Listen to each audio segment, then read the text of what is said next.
Sesaat lagi Anda akan mendengarkan program Renungan Sahabat Seperjalanan bersama Pendeta Wendy Pratama. Selamat mendengarkan.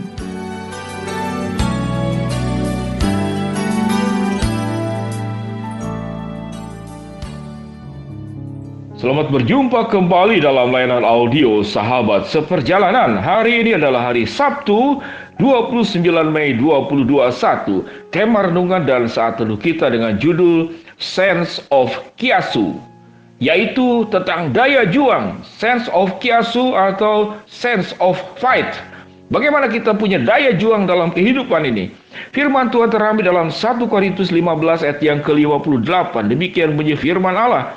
Karena itu saudara-saudara yang kekasih, berdirilah teguh, jangan goyah, dan giatlah selalu dalam pekerjaan Tuhan.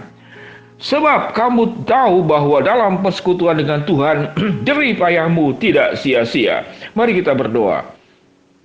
Bapa yang di dalam surga, selain Engkau memberikan kepada kami kemudahan-kemudahan, keringanan-keringanan, pertolongan dan demi pertolongan, namun Tuhan juga memanggil kami agar kami punya semangat juang, daya juang, karena Engkau sendiri yang memerintahkan. Giatlah selalu dalam pekerjaan Tuhan dan juga di dalam setiap kehidupan kami. Di dalam nama Tuhan Yesus kami berdoa, amin. Shalom sahabat seperjalanan yang dikasihi Tuhan. Orang-orang yang punya daya juang yang tinggi itu menentukan sebuah keberhasilan atau tidak di dalam kehidupan ini. Memang kita perlu berdoa, memang kita perlu bersandar kepada Allah. Namun bukan berarti kita menyuruh Tuhan berjuang, lalu kita bermalas-malasan, lalu kita tidak menunjukkan semangat juang. Satu kalimat yang cukup menarik, yaitu tentang sense of kiasu. Kata kiasu itu dalam bahasa Hokkien, itu artinya dia takut kalah. Dalam artian yang lebih mendalam dan positif, saya menyebutnya adalah daya juang. Ada sebuah kebiasaan daripada orang-orang yang berbisnis. Ada satu orang pebisnis yang ditanya, kenapa engkau liburan tetap buka toko? Mengapa engkau liburan engkau tetap buka toko? Apakah engkau tidak stres? Lalu apa yang dijawabnya? Bahwa kalau buka toko itulah liburan saya. Bayangkan, jadi bekerja saja itu sudah menjadi liburan dan hiburan buat dia. Dia mengalami kebahagiaan dari berjuang. Ada orang mengalami kebahagiaan tatkala berhenti berjuang lalu berekreasi. Lalu kenapa engkau tidak rekreasi? Berhenti, tutup toko dulu. Lalu dia bertanya demikian, kalau berlibur apa bedanya dengan bekerja atau buka toko? Dua-duanya sama. Samanya apa? Sama-sama capek. Buka toko itu capek, tapi dapat duit. Berlibur itu capek, tapi habiskan uang.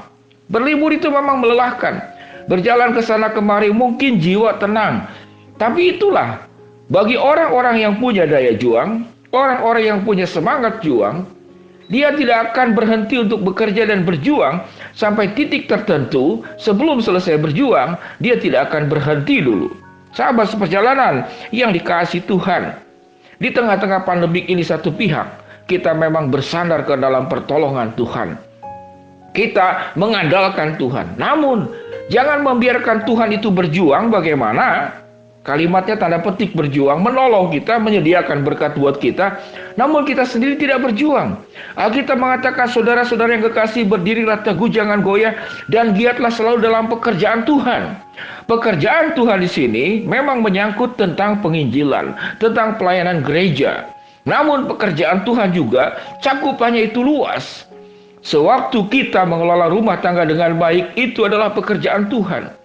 Sewaktu kita bekerja dengan baik, dengan jujur, dengan semangat, dengan punya integritas di dalam bagian kita masing-masing, itu juga pekerjaan Tuhan. Tatkala anak-anak kita, para mahasiswa, siswa, bagaimana engkau sekolah dengan baik, itu juga pekerjaan Tuhan. Jadi artinya Allah meminta kepada kita punya semangat yang namanya daya juang, sense of fight, sense of kiasu dalam bahasa Hokkien itu. Sebuah daya juang itu adalah sebuah persembahan yang indah kepada Allah. Bagaimana firman Tuhan di dalam Amsal 6 ayat ke-6, hai pemalas, belajarlah engkau kepada semut, sekalipun tidak ada pemimpinnya, namun mereka bisa menyediakan makanan pada musimnya. Sahabat seperjalanan yang dikasihi Tuhan, daya juang ini membuat segala yang gelap, itu bisa menjadi lebih terang. Segala yang sulit itu menjadi lebih mudah. Segala yang terhambat itu menjadi terbuka. Tatkala kita mengerjakan bagian kita, Tuhan mengerjakan bagian Tuhan, maka itu menjadi sebuah perpaduan yang sangat indah. Kehidupan yang berat sebelah, kita bermalas-malasan, Tuhan saja yang suruh berjuang bagaimana mencukupkan kita, memberkati kita, dan kita cuma doa dan puasa saja. Dan hanya memohon, meminta, dan berdoa. Tidak demikian. Atau kita berjuang, lalu kita tidak mempercayai Allah, bahwa Allah bisa memberkati kita, bahwa Allah bisa menyediakan segala kebutuhan kita, bahwa Allah yang membuka jalan tatkala kita setelah berjuang, kita menghadapi berbagai macam kendala. Sahabat seperjalanan yang dikasihi Tuhan, perpaduan daripada dua bagian ini. Kita mengerjakan bagian kita, dan Tuhan mengerjakan bagiannya. Firman Tuhan berkata, saudara-saudaraku yang kekasih, berdirilah teguh, jangan goyah, dan giatlah selalu dalam pekerjaan Tuhan. Sebab kamu tahu dalam persekutuan dengan Tuhan, jerih payahmu tidak sia-sia. Sehingga di dalam perjuangan kita, Alkitab mengatakan apa? Dua hal. Yang satu, engkau jangan goyah dan giat selalu dalam pekerjaan. Dan juga yang kedua, engkau tetap terikat di dalam persekutuan dengan Tuhan.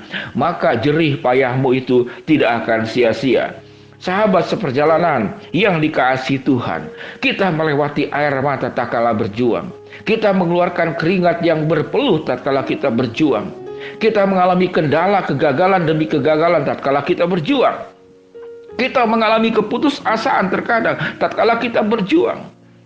Dan tatkala kita mungkin mendapatkan hasil tertentu, ternyata kita ditipu. Setelah berjuang mendapatkan, kita ditipu. Kita diperlakukan tidak adil oleh kolega bisnis kita, oleh saudara kita, bahkan orang yang terdekat dengan kita. Namun tugas kita yang terpenting di atas segala-galanya, kita harus punya daya juang dalam hidup ini. Sense of fight, sense of kiasu. Kita jangan takut menghadapi berbagai macam kesulitan. Tatkala kita melakukan bagian kita, maka Tuhan bisa memberkati kita. Tatkala Musa sebelum masuk, katakanlah masuk ke dalam, membawa bangsa Israel untuk masuk ke dalam tanah perjanjian, tidak serta-merta Allah membuat seluruhnya berpindah dari Mesir, dari padang gurun, lalu kemudian tiba-tiba masuk ke tanah Kanaan. Tidak demikian. Mereka berjuang, mereka mengerjakan bagiannya. Tatkala mereka mengerjakan bagiannya, Allah mengerjakan bagiannya. Perpaduan antara apa yang kita kerjakan dan kemudian berkat Allah yang diberikan kepada kita, itu adalah sebuah seni kehidupan di dalam kehidupan setiap orang percaya. Jangan engkau tidak mempercayai Tuhan, lalu engkau berjuang sendiri. Jangan juga engkau sangat mempercayai Tuhan, namun engkau tidak berjuang. Tidak punya semangat daya juang, tidak punya sense of fight, tidak punya sense of kiasu dalam bahasa Hokkien. Itu orang-orang Medan khususnya, karena saya beberapa kali pergi ke sana. Mereka adalah orang-orang yang sangat rajin, yang sangat tekun, dan sangat berjuang dalam kehidupan ini. Mari sahabat seperjalanan yang dikasihi Tuhan, kita punya daya juang, kerjakan bagian kita. Selebihnya Tuhan akan mengerjakan bagiannya. Alkitab mengatakan seluruh kehidupan kita adalah pekerjaan Tuhan. Apapun bentuknya, tatkala kita kerjakan di dalam kebenaran, tatkala kita kerjakan untuk kebaikan, tatkala kita kerjakan untuk kesejahteraan keluarga kita, lalu kita juga bisa mensejahterakan orang-orang yang ada di sekitar kita. Kalau kita sudah mengerjakan bagian kita, sahabat seperjalanan yang dikasihi Tuhan, tetap berjuang di tengah-tengah kondisi pandemik ini. Tuhan tidak tinggal diam. Tuhan akan bekerja. Tuhan akan menolongmu. Tugasmu, kerjakan bagianmu. Tetap punya daya juang. Hidup ini adalah seluruhnya pekerjaan Allah. Dan firman Tuhan, jerih payahmu tidak akan sia-sia. Berkat Allah akan tercurah ke dalam kehidupan kita. Mari kita berdoa. Bapa yang di dalam sorga, ya Tuhan, di tengah-tengah perjuangan ini ada orang-orang yang kalah dalam kehidupan ini. Baik anak-anak muda, bahkan ada yang sudah berkeluarga. Lalu mereka menyerah dan putus asa. Hamba-Mu berdoa, ya Tuhan, beberapa sahabat seperjalanan yang hamba-Mu tidak sebutkan satu persatu, yang jatuh ke dalam narkoba, jatuh ke dalam perjudian, jatuh ke dalam mabuk-mabukan, lalu mencari cara untuk menghilangkan stres dan kesulitan dalam hidup ini, lalu mencari jalan-jalan yang pintas. Biar Tuhan akan kembalikan para sahabat seperjalanan ini untuk kembali ke dalam jalan Tuhan. Hamba-Mu ya Tuhan berdoa untuk para mahasiswa juga, anak-anak kami, anak-anak muda yang kuliah, yang sekolah di perantauan jauh daripada orang tua. Khususnya beberapa sahabat seperjalanan yang hamba-Mu tidak sebutkan namanya. Biar Tuhan akan melindungi, jauhkan daripada pergaulan yang buruk. Pada akhirnya Tuhan, kami serahkan seluruh ibadah yang terselenggara besok hari, pada hari Minggu. Tuhan akan memberkati, menolong semuanya boleh berjalan dengan baik. Dalam nama Tuhan Yesus kami berdoa. Amin. Shalom sahabat seperjalanan yang dikasihi Tuhan. Tetap berjuang, kerjakan bagianmu. Tuhan akan mengerjakan bagiannya. Shalom. Amin.